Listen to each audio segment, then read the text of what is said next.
आखिर क्यों काटा था महादेव ने ब्रह्मा जी का सिर, और क्या है अद्भुत अन्नपूर्णेश्वरी मंदिर की कहानी, चलिए जानते हैं इस वीडियो में। दोस्तों, भारत एकमात्र ऐसा देश है जो अपनी ऐतिहासिक और सांस्कृतिक विरासत के बल पर पूरे संसार का ध्यान अपनी ओर खींचता है। दुनिया के कोने कोने से लाखों की तादाद में सैलानी भारतीय भौगोलिक विशेषताओं और कला संस्कृति की झलक को देखने के लिए आते हैं। दोस्तों, अतीत के गौरवशाली परिदृश्य के साथ भारत दुनिया के खास पर्यटन गंतव्यों में शामिल है, जहां पर्यटक आना बहुत ही पसंद करते हैं। इतिहास के साथ साथ कला संस्कृतियों के प्रेमियों के लिए भी भारत किसी खजाने से कम नहीं है। दोस्तों, भारत के प्राचीन मंदिर सालों से ही आस्था और वास्तुकला के क्षेत्र में काफी आगे हैं। दोस्तों, आज की इस वीडियो में हम जानेंगे दक्षिण भारत के एक ऐसे ही अद्भुत मंदिर के बारे में जो अपने विभिन्न विशेषताओं की वजह से काफी लोकप्रिय है। लेकिन उससे पहले अगर आप हमारे चैनल पर नए हैं तो चैनल को सब्सक्राइब कर बेल आइकन को प्रेस करना ना भूलें। तो चलिए एक छोटे से इंट्रो के साथ शुरू करते हैं आज का यह वीडियो।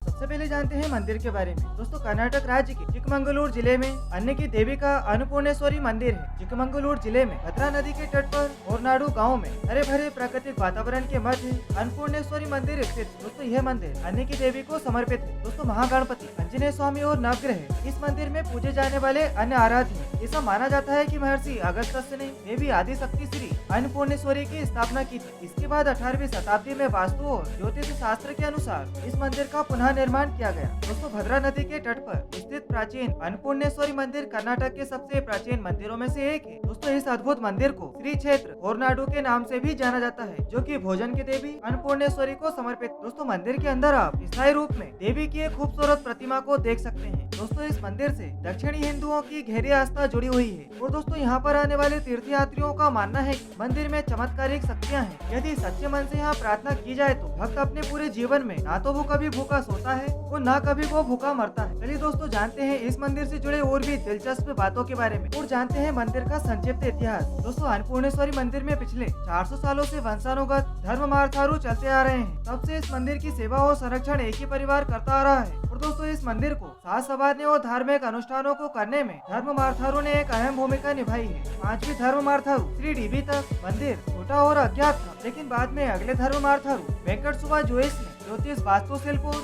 हिंदू पौराणिक सिद्धांतों के साथ मंदिर की मरम्मत करवाई और मंदिर को पुनः जीवित किया। 1973 में अक्षय तृतीया के शुभ दिन पर देवी आदिशक्ति का प्रतिस्थापन और देवी अन्नपूर्णेश्वरी की पुनः प्राण प्रतिस्थापना की गई। चलिए अब जानते हैं पौराणिक किंवदंतियों के बारे में। इस प्राचीन मंदिर को श्री अध्यात्म अन्नपूर्णेश्वरी होरानोडु मंदिर के नाम से भी जाना जाता है। दोस्तों, इस मंदिर के बारे में इतिहास से जुड़े कुछ साक्ष्य बताते हैं कि 8वीं शताब्दी में महर्षि अगस्त्य ने यहाँ देवी श्री अन्नपूर्णेश्वरी की प्रतिमा की स्थापना की थी। इस मंदिर से कई पौराणिक किंवदंतियां भी जुड़ी हुई हैं। दोस्तों, किंवदंतियों के अनुसार एक बार भगवान शिव और माता पार्वती के मध्य जंग छिड़ जाती है। भगवान शिव ने भोजन सहित दुनिया में सभी चीजों को माया या भ्रम घोषित कर दिया था। भोजन माया नहीं है, इसे साबित करने के लिए देवी पार्वती गायब हो गयी और देखते ही देखते पूरी दुनिया स्थिर हो गयी। पेड़ पत्ते और जीव सभी निर्जीव हो गए और मौसम भी अपनी जगह रुक गया। ऐसा होने पर सारी दुनिया सूखे के ग्रस्त में चली गई और तब दयालु देवी पार्वती ने सभी को भोजन दिया और सब कुछ फिर से ठीक कर दिया और तभी से देवी को अन्नपूर्णा कहा जाने लगा। दोस्तों, इसके अलावा इस मंदिर से एक और कहानी जुड़ी हुई है। ऐसा माना जाता है कि एक बार भगवान शिव ने ब्रह्मा जी का सिर काट दिया था और जिसके बाद ब्रह्मा जी की खोपड़ी भोलेनाथ के हाथों में ही फंस गई। उन्हें श्राप दिया था कि जब तक ये खोपड़ी अनाज या भोजन से नहीं भरेगी तब तक ये उनके हाथों में ही फंसी रहेगी। भगवान शिव भोजन मांगने के लिए हर जगह गए, लेकिन खोपड़ी पूरी नहीं भराई और अंत में भगवान शिव जब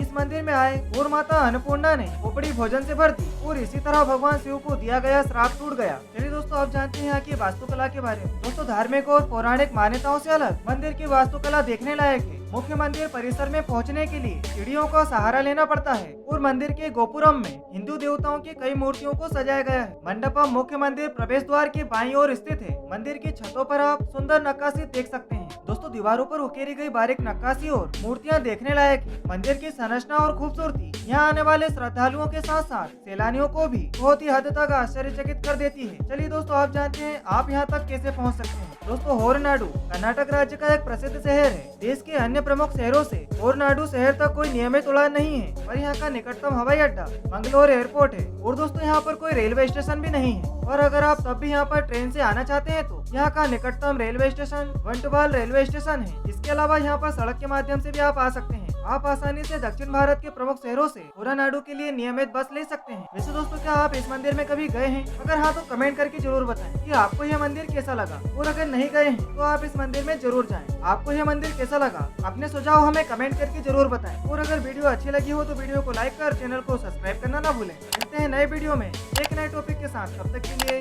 जय हिंद।